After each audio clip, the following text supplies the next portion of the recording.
Welcome to Bharati. Telangana గత చరిత్ర, నిజాం ప్రభుత్వ నిరంకుశ పాలన, రజాకర్ల అకృత్యాలపై తీసిన సినిమా రజాకర్. శుక్రవారం విడుదలైన ఈ సినిమా మంచి టాక్ తో దూసుకుపోతోంది.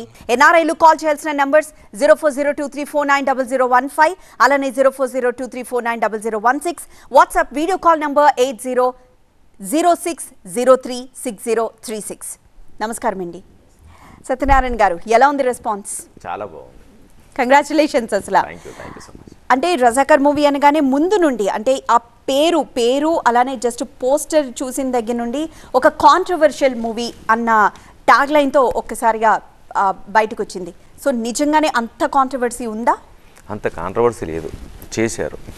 ఉంటే ఈరోజు సినిమా రిలీజ్ అయ్యేది కాదు, చూసిన వాళ్ళు చెప్పేవాళ్ళు కదా. కాంట్రవర్సీ ఏమీ లేదు, జస్ట్ హిస్టరీ మాత్రమే, ట్రూ స్టోరీని యాజ్ ఇట్ ఈస్గా చెప్పాము కాబట్టి కాంట్రవర్సీ లేదు. కానీ అదొక సెన్సిటివ్ ఇష్యూ, రజాకర్ లేకపోతే నిజాం పాలనలో అనేది ఒక సెన్సిటివ్ ఇష్యూ. ఆ సెన్సిటివ్ ఇష్యూని చూపించాలి అంటే చాలా ప్రతి అంశాన్ని, ప్రతి విషయాన్ని, ప్రతి ఫ్రేమ్ని చాలా జాగ్రత్తగా చూస్తూ పోవాలి. సో ఈ సినిమా తీసినంతసేపు అదంతా మైండ్లో ఉండిందా? ఉంటుంది, నిజంగానే సెన్సిటివ్ ఇష్యూ. బట్ ఇది హిస్టరీ, ఈ ప్రాంత చరిత్ర చెప్పాల్సిన అవసరం ఉంది.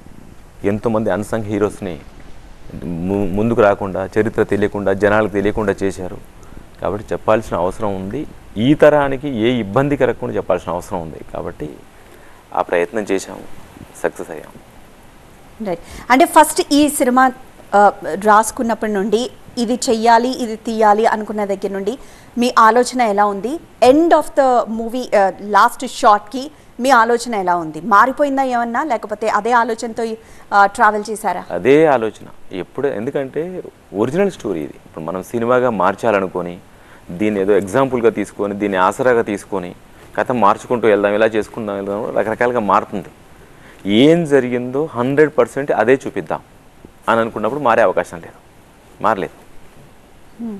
సో ఎక్కడ జనాల్ని రెచ్చగొట్టే అంశాలు, లేకపోతే ఒక వర్గాన్ని రెచ్చగొట్టే అంశాలు ఎక్కడ ఏవి లేవంటారు? ఇక నేను ముఖ్యంగా చెప్పేది ఏంటంటే, ఒక వర్గానికి సంబంధించిన కథ కాదు ఇది. ఇది ఈ ప్రాంత చరిత్ర. ఈ ప్రాంతంలో ఆ టైంలో నిజాం పాలనలో రజాకారులు చేసిన అరాచకత్వం. రజాకారులు హిందువుల మీద చేశారు, ముస్లిమ్స్ మీద చేశారు, క్రిస్టియన్ మీద చేశారు. సో కాబట్టి ఏంటంటే ఎంతసేపు అధికారంలో ఉన్న వర్గాన్ని సపోర్ట్ చేయడం కాదు, ఇక్కడ బాధపడ్డ ముస్లిమ్స్ని కూడా గుర్తించాలి, బాధపడ్డ క్రిస్టియన్స్ కూడా చూపించాలి, బాధపడ్డ పేదలను కూడా చూపించాలి. కాబట్టి ఏంటంటే ఇది ఒక వర్గానికి సంబంధించింది కాదు, ఒక చరిత్రకు సంబంధించింది అంతే. సో మీరే చెప్తున్నారు అది రియాలిటీని మేము చూపించాము ఈ సినిమాలో అని. అంటే కొన్ని మీకు కూడా ఇబ్బంది అనిపించిన సన్నివేశాలు ఏవైనా ఉన్నాయా? చాలా ఉంటాయి. ఎంత అంటే మనకు సెన్సార్ అడ్డం ఉంది కాబట్టి, అసలు సెన్సార్ కాదు కదా, మనం మామూలుగా ఒక పక్క కూర్చొని మాట్లాడుకోలేని సమస్యలు ఉంటాయి, సంఘటనలు ఉంటాయి, అవి చూపించలేము, మనమే చూపించలేము, మనం మాట్లాడుకోలేము, అంత ఘోరంగా ఉంటాయి. కానీ ఏంటంటే మనకు సెన్సార్ ఉంది, ఎంతవరకు చూపించాలో అంతవరకు చూపించాలి. కాబట్టి కంటెంట్ రీచ్ అయ్యేంత వరకు, కంటెంట్ ఇబ్బంది పడకుండా చూపించాం. రైట్. సో నిజాం పాలన మీద ఒక నెగిటివ్ షేడ్తో చూపించిన సినిమా, లేకపోతే ఆ కాలంలో రజాకర్లు ఆ అంశాలు మీరు టచ్ చేసినప్పుడు మేబీ అంటే ఒక వర్గాన్ని ఏమైనా హర్ట్ చేస్తున్నామేమో, లేకపోతే ఒక రియాలిటీనే మీరు చూపించవచ్చు, బట్ స్టిల్ ఒక వర్గాన్ని ఏమైనా హర్ట్ చేస్తున్నామేమో. నేనేమంటున్నానంటే ఆ వర్గానికి నేను చెప్పే విషయం ఏంటి, నా సైడ్ నేను చెప్పుకునేది ఏంటంటే, మీ వర్గం అనుకున్నప్పుడు రాజుని మాత్రమే మీ వర్గంగా చూడకండి. అందులో అమరులైన, అందులో బాధించబడ్డ వాళ్ళు మీ వర్గానికి సంబంధించిన వాళ్ళే కదా. అంటే పేదాళ్ళు ముస్లిమ్స్ అయితే మీ వర్గం కాదా? ధనికుడైన రాజు మాత్రమే మీ వర్గమా? ఆయన పాయింట్ ఆఫ్ వ్యూలోనే ఆలోచిస్తారా? ఇటు తిరిగి ఈ పాయింట్ ఆఫ్ వ్యూలో ఆలోచించండి, ఎంతమంది అమాయకులు ఉన్నారు ముస్లిమ్స్, అది నేను చెప్తున్నాను. కాబట్టి ఇదేంటంటే రెండు వర్గాల మధ్య గొడవ కాదు, అధికారానికి అమాయకత్వానికి మధ్య జరిగిన గొడవ. రైట్. మనకు ఒక కాల్ ఉన్నారు, ఇందు న్యూ జెర్సీ నుండి కాల్ చేశారు. ఇందు గారు. హాయ్ అండి, నా పేరు బిందు అండి. Thanks for answering the call. ఇప్పుడే చూస్తున్నానండి ఇది మూవీ గురించి. Actually we are very interested and to watch this movie soon. మాకు ఇక్కడ ఏఎంసీ థియేటర్స్లో ఐ థింక్ రిలీజ్ అయ్యిందో లేదో నాకు తెలియదు, బట్ ఇలాంటి మూవీస్ ఇంకా ఇంకా రావాలండి. Thank you so much. Right. మరో కాల్ ఉన్నారు, సంతోష్ కాలిఫోర్నియా నుండి కాల్ చేశారు. సంతోష్ గారు. హలో హలో అండి, మీ ఇద్దరికి హ్యాపీ ఫ్రైడే. ఒక క్వశ్చన్ ఏంటంటే, మీకు డైరెక్టర్ గారు ఈ మూవీకి కావాల్సిన మెటీరియల్ మీరు ఎలా సంపాదించగలిగారు? అంటే మీరు చెప్పింది true story or true events కి దగ్గరగా అని చెప్పారు కాబట్టి, where and how did you get the material or some evidence, fact finding evidence కానీ, లేకపోతే మెటీరియల్ మీకు ఎలా ఎక్కడ మీకు దొరికింది? అంటే మీరు ఎంత రీసెర్చ్ చేశారు ఈ మూవీ కోసం, అది షేర్ చేసుకోండి. అండ్ ఆల్సో మూవీ లొకేషన్స్, అంటే సినిమా ఎక్కడ మేజర్ పార్ట్ కానీ, లేకపోతే కొన్ని సీన్స్ కానీ ఎక్కడ తీశారు, లొకేషన్స్ ఎలా ఐడెంటిఫై చేశారు ఏంటి, అది కూడా షేర్ చేసుకుంటే I would appreciate it. Thank you. Okay sir, మూవీకి సంబంధించి అసలు ఈ హిస్టరీకి సంబంధించి కొన్ని వందల పుస్తకాలు ఉన్నాయండి. ఏ లైబ్రరీలో చూసినా కూడా దీనికి సంబంధించిన పుస్తకాలు ఉంటాయి. అప్పుడున్న కవులు, కళాకారులు, రచయితలు, తర్వాత ఆర్య సమాజ్ వాళ్ళు, కమ్యూనిస్ట్ వాళ్ళు అందరూ రాసిన బుక్స్ ఉన్నవి. అవన్నీ అథెంటిక్ బుక్స్. పుచ్చలపల్లి సుందరయ్య గారి దగ్గర నుంచి ఇప్పటి వరకు చాలామంది రాసినాయి. తర్వాత ఏంటంటే 1948లోనే ప్రింట్ అయిన బుక్స్ ఉన్నాయి. అవి కాకుండా మెనన్ గారు రాసింది, మున్షి గారు రాసింది, లాయక్ అలీ రాసింది, ఇలాంటివి అంటే ఆ టైంలో ఉన్నవాళ్ళు అన్ని బుక్స్ ఇప్పుడు లైబ్రరీలో ఉన్నాయండి. కాబట్టి ఏంటంటే దాదాపు ఈ కథ కోసం, అంటే నాకు చిన్నప్పటి నుంచి ఈ చరిత్ర బాగా తెలుసు. నేను ఈ ప్రాంతంలో పుట్టి పెరిగినవాడిని, అలాంటి పోరాటంలో పాలు పంచుకున్న కుటుంబంలో పుట్టి పెరిగినవాడిని. కాబట్టి నాకు ముందు నుంచి ఈ చరిత్ర అంతా బాగా తెలుసు, అవగాహన ఉంది. ఒక జర్నలిస్ట్గా కూడా నేను చాలా బుక్స్ ఇవన్నీ చదివి ఉన్నాను కాబట్టి పూర్తి అవగాహన ఉంది. ఈ సినిమా కోసం మాత్రం నేను నా టీం కలిసి దాదాపు ఒక 120 బుక్స్ రిఫర్ చేశామండి. తర్వాత దీని లొకేషన్స్ అన్నారు, దాదాపు 90% ఫిలిం సిటీలోనే షూట్ చేశామండి, రామోజీ ఫిలిం సిటీలో. ఎందుకంటే ఆ రోజుల్లో ఉన్న ఆ గ్రామాలు అవన్నీ దొరకడం కష్టం, వెతికాం బయట, బట్ ఎక్కడైనా బయట చేయడం కష్టం. 1947కి తీసుకెళ్ళాలి కాబట్టి దాదాపు 5 గ్రామాల సెట్స్, ఒక చార్మినార్ సెట్ బాచ్పల్లిలో వేసాము. మిగతా అంతా ఫిలిం సిటీ అండి. కొంత మైసూర్, కొంత గుంటూరు, కొంత భువనగిరి ఏరియాలో జరిగిందండి. రైట్.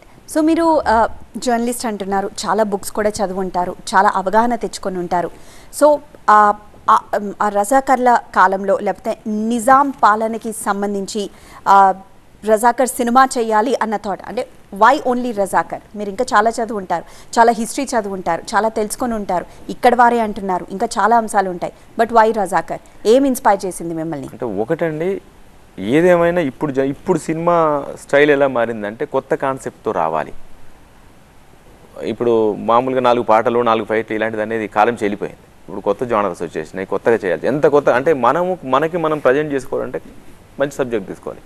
దానికి తోడు ఈ రజాకార్ సబ్జెక్ట్ అనేది ఇంతవరకు ఎవరు టచ్ చేయలే. ఎందుకు చేయలేదు కూడా అర్థం కాదు. పెద్ద పెద్ద పోరాట యోధులు ఉన్నారు, గొప్ప పోరాట యోధులు ఉన్నారు, గొప్ప చరిత్ర ఉంది, టచ్ చేయలేదు. కాబట్టి ఏంటంటే మా ప్రొడ్యూసర్ గారు నేను కలిసి ఒకే ప్రాంతం వాళ్ళం కాబట్టి వాళ్ళ ఫ్యామిలీలో కూడా ఈ పోరాటంలో పాల్గొన్న వాళ్ళు ఉన్నారు కాబట్టి మేము ఇద్దరం కలిసి అసలు ఈ సబ్జెక్ట్ చేస్తే ఎలా ఉంటుంది, ఎవరు టచ్ చేయలేదు అనుకున్న ఆలోచనతో చేసింది. కాబట్టి ఇప్పుడు అందరూ కూడా దాన్ని గుర్తిస్తున్నారు. ఉదయం నుంచి చాలామంది ఫ్రీడమ్ ఫైటర్స్ పిల్లల ఫోన్లు మార్నింగ్ నుంచి వాళ్ళు మా తాతయ్య ఇలా, మా అమ్మమ్మ ఇలా, మా తాత ఇలా చెప్తూ ఉంటే చాలా హ్యాపీగా ఉంది. ఇన్ని రోజులు కదా ఎవరు చెప్పలేకపోయారు కదా అని. ఇప్పటికీ కూడా కొత్తపేటలో ఒక ఆయన బతుకున్నారట, 96 ఇయర్స్ అట ఆయనకి. నేను పాలు పంచుకున్నాను అయ్యా, నేను ఇందులో ఉన్నాను, ఇంతవరకు ఎవరు గుర్తించలేదు మమ్మల్ని, మీరు చేస్తున్నారని చెప్తుంటే కళ్ళకి నీళ్ళు వస్తున్నాయి. అది రైట్. సో చరిత్ర చెప్పాలి అన్న ప్రయత్నం అన్నది మాకు అర్థమవుతుంది, కానీ ఈ చరిత్రలోనే రక్తపుటేరులు కూడా ఉన్నాయి. అది కూడా చాలా వివాదాస్పదంగా, జుగుప్సాకరంగా అవన్నీ స్క్రీన్ మీద చూడడం అంటే ఆ ఆలోచనతోనే వచ్చి కూర్చుంటేనే ప్రేక్షకుడు నిజంగా ఆ కాలంలో జరిగిన విషయాన్ని తను అన్వయించుకోగలడు. సో తీసే విధానం కూడా అలానే ఉండాలి. సో తీసేటప్పుడు ఏ విషయాన్ని బాగా మీరు చాలా సీరియస్గా తీసుకున్నారు? అంటే నిజంగానే ఆ రక్తపు టేర్లు అనేది వరదల్లాగా పారిపోయినాయి. అక్కడ వరదలాగా, ఒక వరద ప్రవహిస్తే ఎలా ఉంటుందో రక్తం ప్రవహిస్తే అలాంటి పరిస్థితులు అక్కడ ఉన్నాయి. అయితే అవి చూసినా మాట్లాడినా కూడా జుగుప్సకరంగానే ఉంటాయి ఈ రోజుల్లో. అదే నేను ఇంతకుముందు చెప్పినట్టు సెన్సార్కి ఇబ్బంది కాకుండా, సెన్సార్ అనేది మనకు అడ్డుతెర, నేను అది దాటి రావాలి అంటే వాళ్ళు నాకు ఓకే చేయాలి. ఆ విధంగా ప్లాన్ చేసుకొని కరెక్ట్గా ఆ నిజాం పాలనలో రజాకార్ల అరాచకత్వంలో జరిగిన సంఘటనలో ఉన్న కంటెంట్ రీచ్ అవ్వాలి, పర్ఫెక్ట్గా రీచ్ అయితే చాలన్న దృష్టితో చేశాను. ఏదేమైనా వైలెన్స్ ఉంటుంది, దాన్ని దృష్టిలో పెట్టుకునే వస్తారు. ఎందుకంటే అలా ఒకటి నేను కాదు, గూగుల్ చేస్తే రజాకారులు ఏం చేశారో మనలాంటి ఛానల్స్ ఎన్నోసార్లు చెప్తూనే ఉన్నాయి, ఎన్నో ఆర్టికల్స్ ఉన్నాయి వాటి మీద. కాబట్టి ఏంటంటే అందరికీ తెలుసు, దాన్ని నేను ఒక ఆర్డర్లో పెట్టాను అంతే. ఇక నేను కొత్త చరిత్ర చెప్పలేదు, అందరికీ తెలిసిన చరిత్ర చెప్పాను, దాన్ని జస్ట్ ఆర్డర్లో పెట్టాను, సెన్సార్కి ఇబ్బంది కాకుండా పెట్టాను. రైట్. సో ఏదన్నా అంశం ఇప్పటి వరకు మాకు తెలియని అంశం రజాకర్లకి సంబంధించి కావచ్చు లేకపోతే బాధితులకి సంబంధించి కావచ్చు, ఏదన్నా మాకు తెలియని అంశం ఏమన్నా చెప్పారా? ఉన్నాయి. అంటే తెలియని అంశం అంటే చిన్న చిన్న సంఘటనలు బయటికి రాకుండా అంటే ఇప్పుడు నేను రివీల్ చేయలేను కాబట్టి నేను చెప్పట్లేదు. ఎంతసేపు ఉన్నా ఒక బతుకమ్మ ఆడించారు, నగ్నంగా ఇలాంటివి వస్తాయి. అవి కాకుండా కూడా ఇంకా హిందువుల మీద ఎలా జరిగింది ఇలాంటివన్నీ చాలా ఉన్నాయి. అంటే ఒక ఆర్డర్లో చేశారు వాళ్ళ ఒక పద్ధతిగా చేశారు. ఈ ఫస్ట్ దీని మీద ఫైట్ చేయాలి, ఫస్ట్ దీన్ని అణిచేయాలి, దీన్ని అణిచేయాలి, ఇట్లా ఒక ఆర్డర్లో చేశారు వాళ్ళు. అదొక క్లారిటీగా ఉంటుంది. ఇంకోటి ఏంటంటే రజాకార్ వ్యవస్థ వచ్చింది 1936లో. అయితే 1936 నుంచి నేను చేయాలి అంటే 1948 వరకు అంటే 3 సినిమాలు అవుతాయి. కాబట్టి ఏంటంటే అలా చేయకుండా మనకి ఎక్కడికి అవసరం, అసలు హైదరాబాద్కు స్వతంత్రం వచ్చిన విషయం ఎవరికి తెలియదు. మనకు చిన్నపిల్లాడి దగ్గర నుంచి ఇక్కడ ఉన్న దాదాపు కలెక్టర్ రేంజ్ వాళ్ళని అడిగినా కూడా హైదరాబాద్కు స్వతంత్రం ఎప్పుడు వచ్చిందంటే August 15th అంటారు. అంటే అంత ఘోరమైన స్థితిలో ఉన్నాం మనం, అంటే నిరక్షరాస్యుల కన్నా ఘోరంగా ఉన్నాం, ఇంత అక్షరాస్యులం అయ్యిండు కూడా. August 15th హైదరాబాద్కి సంబంధం లేదు, అది చెప్పదలుచుకున్నాను నేను. ఇప్పటి వరకు ఉన్న రాజకీయ పార్టీలన్నీ కూడా రాజకీయ అవసరాల కోసం ఒకడు విలీనం అంటాడు, ఒకడు విమోచనం అంటాడు, ఒకడు సమైక్యత అంటాడు, ఎవడు ఇష్టానికి అక్కడ చెప్పుకుంటాడు తప్ప హైదరాబాద్ ప్రజలు స్వేచ్ఛావాయువులు పీల్చారనే ధైర్యం ఎవరు చెప్పలేరు. అదృష్టవశాత్తు ఇప్పుడు మా సినిమా వలన ఇంకో రకంగా కానీ ఇప్పుడే సెంట్రల్ గవర్నమెంట్ ఆ గెజిట్ రిలీజ్ చేసింది. ఇక నుంచి September 17th విలీన దినోత్సవంగా సెంట్రల్ గవర్నమెంట్ నిర్వహిస్తుంది అని. సో దాన్ని September 17th అనేది చెప్పాలనేది నా టార్గెట్. September 17th రోజు హైదరాబాద్ సంస్థానంలో ఉన్న తెలంగాణ, మహారాష్ట్ర, కర్ణాటక ఈ 16 జిల్లాలు ఏవైతే ఉన్నాయో ఆ జిల్లాలు ఆల్రెడీ మహారాష్ట్ర, కర్ణాటకలో September 17th నేషనల్ ఫ్లాగ్ ఎగరేస్తారు. హైదరాబాద్లో కూడా ఇక నుంచి ఎగరేయాలనేది మా ఆలోచన. రైట్. ఇక తెలంగాణ గత చరిత్ర, నిజాం ప్రభుత్వ నిరంకుశ పాలన, రజాకర్ల అకృత్యాలపై తీసిన సినిమా రజాకర్ March 15న రిలీజ్ అయింది. మంచి రెస్పాన్స్ వస్తుంది ఈ సినిమా. సో సత్యనారాయణ గారు పోస్టర్ రిలీజ్ చేసినప్పుడే గన్ను పైన ఒక బ్రాహ్మణుడి మృతదేహం వేలాడుతూ ఉండడం, అది చూడగానే నిజంగానే చూసిన వాళ్ళందరికీ ఆ కాలంలో రజాకర్లో వ్యవహరించిన తీరు అవన్నీ గుర్తుకు రావడం, అంటే వాళ్ళలో ఒక డిఫరెంట్ ఎమోషన్ రైజ్ అవ్వడం అనేది జరిగింది. సో పోస్టర్తోనే ఒక కాంట్రవర్సీ క్రియేట్ అయిపోయింది అని తెలిసినప్పుడు సినిమా వేరే వేలో వెళ్ళిపోతుంది. అంటే మీ ఉద్దేశం మీరు ఇందాక చెప్పారు వేరే అని చెప్పి, కానీ సినిమా వేరే థీమ్లో వెళ్ళిపోతుంది అన్న భయం ఏమన్నా వచ్చిందా? ఆలోచన వచ్చింది, భయం కాదు కానీ ఆలోచన వచ్చింది.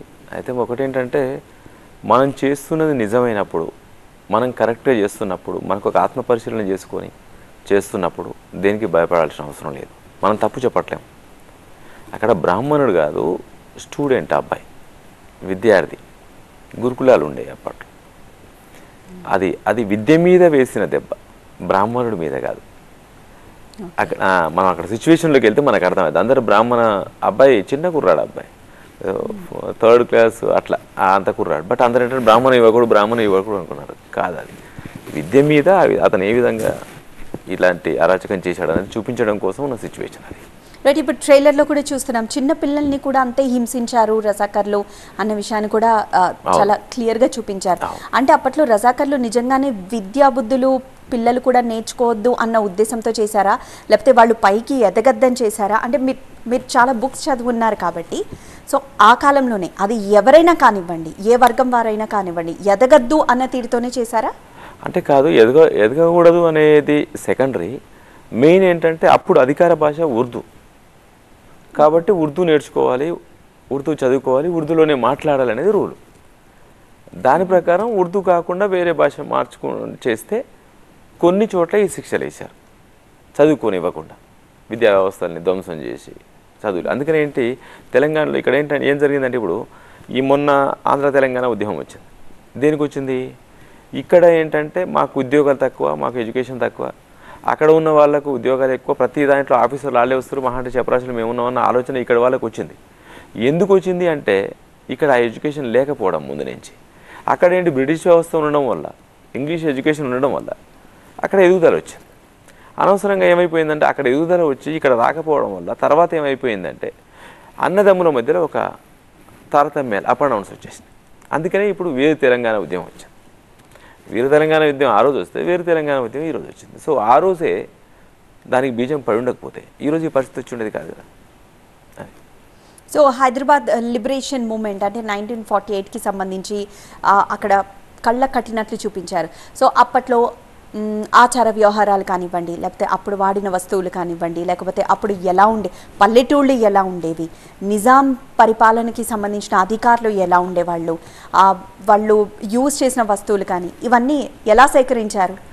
రీసెర్చ్ చేయడం మామూలుగా లైబ్రరీలో దాదాపుగా అవి ఉన్నాయి, ఎక్కడ చూసినా అవి దొరుకుతాయి. మనకు కొంచెం దాంట్లోకి వెళ్ళిపోతే దొరుకుతాయి. ఇంకోటి పల్లెటూర్లు అంటేనా, నేను పుట్టిందే పల్లెటూరులో, పెరిగిందే పల్లెటూరులో. ఇప్పుడు పల్లెటూరులో ఉన్న చాలా భాష అంతరించిపోతుంది, చాలా వర్డ్స్ మనకు తెలియదు. 4 రోజులు అయితే పొయ్యి అంటే ఏంటో కూడా తెలియదు, స్టవ్ అనే పరిస్థితికి వెళ్ళిపోయాం. కానీ 4 రోజులు అయితే ఇంకా పొయ్యి అంటే ఏంటో కూడా తెలియదు. చాలా అవన్నీ ఏంటంటే మనం పల్లెటూరు నుంచే వచ్చాం కాబట్టి అవన్నీ తెలుసు కాబట్టి అవన్నీ చూపించడానికి ప్రయత్నం చేసాం. ఈ నిజాంకి సంబంధించిన వస్త్రాలు ఇవన్నీ మామూలుగా నిజాం మ్యూజియంకి వెళ్తే అన్నీ కనిపిస్తాయి, సాలార్జంగ్ మ్యూజియంకి వెళ్తే అన్నీ కనిపిస్తాయి. అవన్నీ భద్రపరిచారు వాళ్ళు, మ్యూజియంలో భద్రపరిచారు కాబట్టి. సో వాటిని తీసుకొని మొత్తం చేశారు. Okay, right. ఇంకా కాస్టింగ్ విషయానికి వస్తే కాస్టింగ్ సెలెక్షన్ ఎలా చేశారు? కాస్టింగ్ అంటే ఇప్పుడు ఇలాంటి సినిమాకి పెద్ద హీరోలు రారు, ఎందుకంటే ఇది ఎపిసోడిక్ స్టోరీ ఉంటుంది. ఒక్కొక్క దగ్గర ఒక్కొక్క సంఘటనలు జరుగుతాయి. సో ఇక్కడ ఉన్న హీరో ఇక్కడ ఉండడు, ఇక్కడ ఉన్న సంఘటన ఇక్కడ ఉండడు, కాబట్టి పెద్ద హీరోలతో చేయలేరు. ఎందుకంటే వాళ్ళు ఫుల్ లెంత్ వాళ్ళే ఉండాలనుకుంటారు. అట్ ది సేమ్ టైం ఒక పెద్ద హీరోని పెట్టుకుంటే ఇమేజ్ హీరో మీద ఉంటుంది. నాకు ఇమేజ్ హీరో మీద ఉండకూడదు, ఇమేజ్ హిస్టరీ మీద ఉండాలి, కాంటెంట్ మీద ఉండాలి. సో నేను పెట్టుకున్న ఆర్టిస్టు ఆ కంటెంట్లో పరకాయ ప్రవేశం చేయాలి. నాకు అక్కడ ఆర్టిస్ట్ కనపడకూడదు, నా ఫైటర్ కనిపించాలి. అట్ ది సేమ్ టైం దీన్ని వరల్డ్ వైజ్ రిలీజ్ చేయాలనుకున్నప్పుడు మనం భారతీయ భాషలన్నింటిలో సౌత్ ఇండియన్ లాంగ్వేజెస్ ఆల్ లాంగ్వేజెస్లో చేసాం, మరాఠీ చేసాం, హిందీ చేసాం. సో ఒక మరాఠీలో సినిమా చూసేవాడు అరే మావాడు ఉన్నాడు అని ఫీల్ అవ్వ, ఒక కేరళలో చూసేవాడు మావాడు, అట్లా ప్లాన్ చేసుకొని కాస్టింగ్ చేసాం. So given a chance prequel తీసే ఆలోచన ఏమన్నా ఉందా? లేదమ్మా, లేదు. ఓన్లీ ఆ 1948 మామూలుగా ఏదన్నా ఒక మంచి సినిమా, ఒక క్లాసికల్ మూవీ ఏదన్నా వస్తే ఆ టైటిల్ రిపీట్ చేస్తేనే ఆ టైటిల్ ఆగమైపోతుంది. నేను ఇంతమంది మంచి హిస్టరీని ఇంత బాగా ఈరోజు ఇంత ఇమేజ్ వచ్చినాక సినిమాకి ప్రజలంతా నిజాన్ని గుర్తించినాక రేపు మళ్ళీ అని తీస్తే ఇప్పుడు మీరు అన్నట్టు ఇటు కావాలని రెచ్చగొట్టడానికి ఊరికే తీస్తున్నాడు అనుకుంటారు. నాకు అలా ప్రొఫెషనల్గా అలా ఇష్టం లేదు, తీయను కూడా. ఏదన్నా సిరీస్ చేసే అవకాశం వస్తే అంటే దీనిలోనే అసలు రజాకార్లు ఎలా పుట్టారు, ఆ వ్యవస్థ అనేది ఎందుకు పుట్టింది అన్న దాని నుండి బిగించేశారా? లేదు, రజాకార్లు చెప్పాను కదా, రజాకార్లు పుట్టింది 1936లోనే. అదొక ఉద్దేశం, వాళ్ళకు స్వయం సేవకుడు అని వాలంటీర్ దీంతో పుట్టారు. బట్ వాళ్ళు మాత్రం మిస్యూజ్ చేశారు. మనకేంటంటే భారతదేశానికి స్వాతంత్రం వచ్చింది, మనకి ఎందుకు రాదు, భారతదేశానికి ఎప్పుడు వచ్చింది, మనకి ఎప్పుడు వచ్చింది, బిట్వీన్ ఈ 1 ఇయర్లో ఏం జరిగింది అనేది మనం చూపించదలుచుకున్నాం. రైట్. అప్పట్లో ఈ రజాకర్ల దీంట్లో ఆడవాళ్ళు కూడా బలైన వాళ్ళు ఉన్నారు, అండ్ వాళ్ళని అపోజ్ చేసిన వాళ్ళలో కూడా ఆడవాళ్ళు ఉన్నారు. సో వాళ్ళని చూపించిన తీరు ఎలా ఉంది అంటే అక్కడ ఆడవాళ్ళు పోరాటం చేశారు. తెలంగాణ ప్రాంతంలో మగాళ్ళతో పాటుగా ధీటుగా గొప్ప, అంటే మనం ఇప్పుడు ఎంతసేపు రుద్రమాదేవి, ఝాన్సీ లక్ష్మీబాయి అనుకుంటాం, అలాంటి ఝాన్సీ లక్ష్మీబాయిలు ఇక్కడ చాలామంది ఉన్నారు. నేను వాళ్ళ పోరాటాన్ని చూపించదలుచుకున్నాను. ఎగ్జాంపుల్ చాకలి ఐలమ్మ. చాకలి ఐలమ్మని అసలు ఎవరు గుర్తించలేదు, మొన్న ఈ మధ్యలో గుర్తించి ఇచ్చేశారు. సో అట్లా పవర్ఫుల్ లేడీస్ని చూపించాను నేను. తర్వాత మామూలు అమాయకమైన లేడీలు వాళ్ళు పడ్డ బాధలు చూపించాను అట్లా. సో ఈ సినిమాను రిలీజ్ కాకుండా కొన్ని రోజుల పాటు ఆపినప్పుడు మీకు ఏమనిపించింది? అంటే ఒక నిజం అంటే జరిగిన రియలిస్టిక్ మూవీని ఐ మీన్ ఇంత కష్టపడి తీసిన తర్వాత ఆపడం అంటే మీకు ఎలా అనిపించింది? ఇక్కడ విషయం ఏంటంటే ఆపలేదు, ఆపుతాం అన్నారు. నిజంగా చెప్పాలంటే అప్పటికి మా సినిమా అవ్వలే, అప్పటి జస్ట్ 20-30% అయింది అంతే. మేము షూటింగ్ చేసుకున్నాం. సరే వాళ్ళు అప్పుడు ఆపుతారేమో చూద్దాం అనుకున్నప్పుడు మేము షూటింగ్ చేసుకుంటూ ఉన్నాం. షూటింగ్ అయిన తర్వాత మళ్ళీ మధ్యలో మేము టీజర్ రిలీజ్ చేస్తే ఆ సో ఎలక్షన్స్ కోసం అనుకున్నాం. బట్ అప్పుడు మా కాపీని రెడీ 40% షూటింగ్ అయింది. మాకేంటంటే మాకు కాపీ రెడీ అయినప్పుడు రిలీజ్ చేద్దాం అనుకున్నాం, ఇప్పుడు రిలీజ్ చేస్తున్నాం. ఎవరు ఆపుతాం అనుకున్నా కూడా దీన్ని ఆపలేరు అనేది మాత్రం నాకెందుకో బాగా నమ్మకం ఉంది. ఎందుకంటే ఒకటే, తప్పు చేయట్లేదు, చరిత్రను చూపిస్తున్నాము, దానికి ప్రూఫ్స్ కావాలి. ఎక్కడైనా ఆ ప్రూఫ్స్ నేను చూపించగలను. ఒకటి ఇప్పటికైనా మీరు 100 మందిలో డిబేట్లో కూర్చోబెట్టండి, నేను ప్రతిదానికి ప్రూఫ్ చూపిస్తాను నా సినిమాలో. కాబట్టి ఎక్కడ భయం లేదు. కానీ నాకు అనిపించింది కొంతమంది మేధావులు కూడా ఒక కోటరీ కింద ఉండి వ్యతిరేకంగా మాట్లాడుతున్నప్పుడు వీళ్ళు ఎలా మేధావులు అయ్యారు అనిపించింది. అంతే తప్ప సరే, రాజకీయ అవసరాల కోసం చేసేవాళ్ళు రాజకీయ అవసరాల కోసం మాట్లాడతారు, దాన్ని మనం పట్టించుకోవాల్సిన అవసరం లేదు. రాజకీయం అని అందరికీ తెలుసు. కాబట్టి నేను సినిమాగా తీస్తున్నాను, ఒరిజినల్ హిస్టరీ చేస్తున్నాను, నేను ఎక్కడ ఫీల్ అవ్వలేదు. అవుతుందన్న ఆలోచన ఎప్పుడు లేదు. నారాయణ రెడ్డి గారు కథ ఇచ్చారు కదండి? లేదు, నేనే మొత్తం written by you. Narayana Reddy garu only producer. Okay, fine. So production qualities గురించి కూడా మాట్లాడుకోవాలి. ప్రొడక్షన్ క్వాలిటీ కూడా చాలా బాగుంది అని, అంటే ఓవరాల్గా ఎక్కడ కాంప్రమైజ్ అవ్వలేదు. ఫస్ట్ థింగ్, కాంప్రమైజ్ అవ్వలేదు. సో దానికి వచ్చిన ప్రాసెస్ ఎలా ఉన్నాయి? అదే, ఇప్పుడు మేము జస్ట్ ఒక 16 crores అయిపోతుంది దిగిన తర్వాత లొకేషన్లోకి వెళ్ళిన తర్వాత ఫస్ట్ ఏంటి, ఎక్కడ విలేజెస్ దొరకల, సో సెట్స్ వేయాల్సిందే. సో అక్కడ బడ్జెట్ మారిపోయింది. తర్వాత ఒక సెట్ నుంచి ఒక సెట్కి ఆగేలోపు గ్యాప్ తీసుకోవాల్సిందే. సో కాబట్టి ఏంటంటే 9 monthsలో చేయాలనుకున్నది 2 yearsకి వెళ్ళిపోయి. తర్వాత మేము చేసేటప్పుడు మేము ఆ బడ్జెట్లో అనుకొని దిగి చేస్తున్నప్పుడు మేము ఒక రష్ చూసుకుంటుంటే, జస్ట్ రష్ కూడా కాదు, షూటింగ్ అవుతుంటే ఇక్కడ కూర్చొని మానిటర్ చూసుకుంటుంటే మా ఇద్దరికి నచ్చట్లేదు, ఆ క్వాలిటీ మిస్ అవుతుంది. నాకు కూడా పర్సనల్గా ఏంటంటే, ఇప్పటి వరకు ఒక తెలంగాణ సినిమా అంటే ఒక చిన్న బడ్జెట్ సినిమా, ఏదో చిన్న కాన్సెప్ట్ సినిమా ఇది అనుకున్నారు. ఇంత గొప్ప హిస్టరీని ఏదో చిన్న సినిమాలాగా చూపించి మేము ఇబ్బంది పడడం ఇష్టం లేక రెడ్డి గారు పూర్తిగా సపోర్ట్ చేశారు. లేదు మనం హిస్టరీని చెప్తున్నాం, నువ్వు ఎంత ఫీల్ అవుతావో అంత చేయాల్సిందే, నువ్వు వెనక్కి తిరిగి చూడకు, నేను చూసుకుంటానని చెప్పారు. అప్పుడు మంచి సపోర్ట్ వచ్చింది. అందుకనే ఇప్పుడు మనకు ఈరోజు ఆ సినిమా చూస్తుంటే మేము 1947 హైదరాబాదులో ఉన్నామా అన్న ఫీలింగ్ వస్తుంది. ప్రతి వరకు మన హైదరాబాద్ ఇలా ఉండేనా అనిపిస్తుంది. అది మరో కాల్ ఉన్నారు, రాజ్ కాలిఫోర్నియా నుండి కాల్ చేశారు. రాజ్ గారు. హలో అండి, నమస్కారం అండి. హలో, నమస్తే. కెన్ యు హియర్ మీ? రాజ్ గారు మాట్లాడండి. సత్యనారాయణ గారు. హలో. హలో అండి. సో థ్యాంక్స్ అండి ఇటువంటి మూవీ తీసినందుకు. స్పెషల్లీ ఇప్పుడు కొత్త జనరేషన్కి తెలవాలి కదా. ఐ మీన్ హైదరాబాద్ అంటే, ఐ మీన్ తెలంగాణ అంటే అసలు ఏంటి, ఎట్లా వచ్చింది. So it's a very good approach. So మా గ్రాండ్ మదర్ వాళ్ళు కూడా చెప్తా ఉండే అనమాట, అప్పుడు చిన్నప్పుడు ఈ రజాకార్ అయినప్పుడు ఎట్లా ఉండే సిచ్యుయేషన్ అని. సో కొన్ని సిచ్యుయేషన్స్ లో like the other community, like the Muslim community also helped Hindus అని. సో అటువంటి సినారియోస్ కూడా ఏమైనా చూపించారా ఈ మూవీలో? లైక్ ఓన్లీ వన్ సైడ్ అట్లా? ఇంకొకసారి రిపీట్ చేస్తారండి మీ question? Can you be little louder? So ఇది మా గ్రాండ్ మదర్ వాళ్ళు స్టోరీ చెప్తా ఉండే అండి, అప్పట్లో వాళ్ళ టైంలో ఎలా అయ్యింది అని. సో వాళ్ళు చెప్పిన కొన్ని ఇన్సిడెంట్స్ ప్రకారం ఏంటంటే, ఇప్పుడు ముస్లిం వాళ్ళు కూడా చాలా హెల్ప్ చేశారండి యాక్చువల్లీ హిందూస్ కి ఆ టైంలో, ఈ రజాకార్లు వచ్చి అటాక్ చేసినప్పుడు. సో అటువంటి సినారియోస్ కూడా ఈ మూవీలో చూపించారా అని అడుగుతున్నా. అంటే హెల్ప్ చేశారని కాదండి, హెల్ప్ చేసిన వాళ్ళు ఉన్నారు. గ్రామాల్లో పక్కింటి వాళ్ళు, ఎదురింటి వాళ్ళు ఉన్నప్పుడు వాళ్ళకి వీళ్ళు సహాయం చేసుకున్న మాట వాస్తవం. అయితే మనకు కథలో నేను చెప్పాను కదా ఇంతకుముందు, మీరు వినుంటారు, నాకు September 17th August 15th between ఏం జరిగిందని చెప్పాలి కాబట్టి అందులోనే చెప్పాను. అందులో చెప్తూ మధ్యలో ఎక్కడైతే ముస్లిం వీళ్ళు ఉన్నారో, ఇదే పోరాటంలో పాల్గొన్న వాళ్ళందరినీ గుర్తు చేసుకోవడం కానీ, వాళ్ళకి సంబంధించి ఇప్పుడు ఉదాహరణకు షోయబుల్లా ఖాన్ గారు ఉన్నారు, ఆయన ఒక జర్నలిస్ట్, గ్రేట్ జర్నలిస్టు, ఆయన ఎలా పోరాటం చేశాడు వీళ్ళ మీద అనేది చెప్పాను. ఇంకా కొందరి ముస్లింలని గుర్తు చేశానండి. రైట్. సో ఈ కాంట్రవర్సీ సినిమాలో పాలిటిక్స్ కూడా యాడ్ అయినట్లున్నాయి, పాలిటిక్స్ కూడా దూరినట్లున్నాయి. బీజేపీ కాబట్టే చేశారు అన్న కొన్ని మాటలు కూడా వచ్చినాయి, అది నిజమేనా? ఇప్పుడు బీజేపీకి హైదరాబాద్ సంస్థానంలో జరిగిన చరిత్రకు సంబంధం ఏంటో నాకు ఈ రోజుకి అర్థం కాలేదు అలా మాట్లాడే వాళ్ళకు. బీజేపీ అనేది ఎప్పుడు ఏర్పడింది?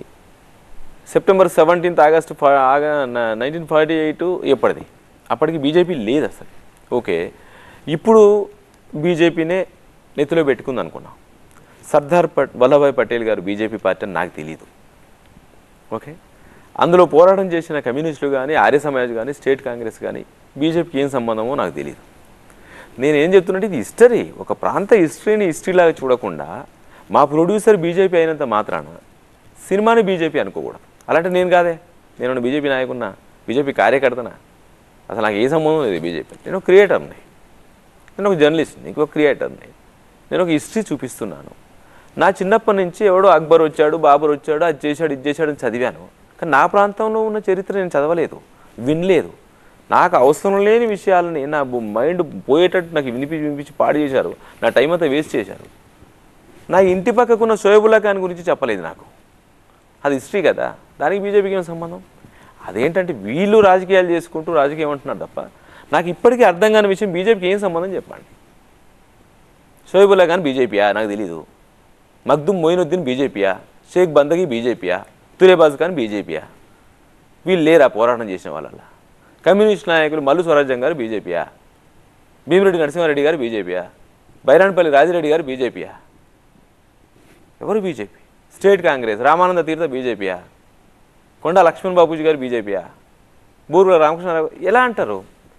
ఒక్క మా ప్రొడ్యూసర్ బీజేపీ అయినంత మాత్రాన టోటల్ ఈ హిస్టరీనే బీజేపీకి అంటగట్టి ఆ హిస్టరీని ఇంకా తొక్కేదామని చూస్తుంటే ఆ ప్రాంత వాసిగా, దీని మీద పోరాటం చేసిన కుటుంబంలో పుట్టినవాడిగా మాకెట్లా అనిపించాలి? నేను క్రియేటర్ నన్ను ఎందుకు గుర్తించట్లేదు మీరు? నేను కదా సినిమా తీసింది. ఆ ప్రాంతంలో పుట్టిన గూడూరు నారాయణరెడ్డి గారు ఆ ప్రాంత పరిస్థితులను దృష్టిలో పెట్టుకుని సినిమా చేశారు. ఆ ప్రాంత వాసిగా సినిమా చేశారు. భువనగిరి బిడ్డగా సినిమా చేశారు. రజాకార్ని వ్యతిరేకించిన, రజాకార్ని ఎదిరించిన లేట్ గూడూరు నారాయణరెడ్డి మనవడిగా సినిమా తీశాడు. ఇది కదా గుర్తుంచుకోవాల్సింది. సో రాజకీయం చేసే వాళ్ళకి అట్లే కనిపిస్తుంది. I don't care. Right, thank you so much Satyanarayana garu. Anyways congratulations. Thank you. ఒక హిస్టరీని మాకు కళ్ళకు కట్టినట్లు తెలియజేసే ప్రయత్నం చేశారు. Thank you so much for joining in వారధి. Thank you. Thank you so much అండి.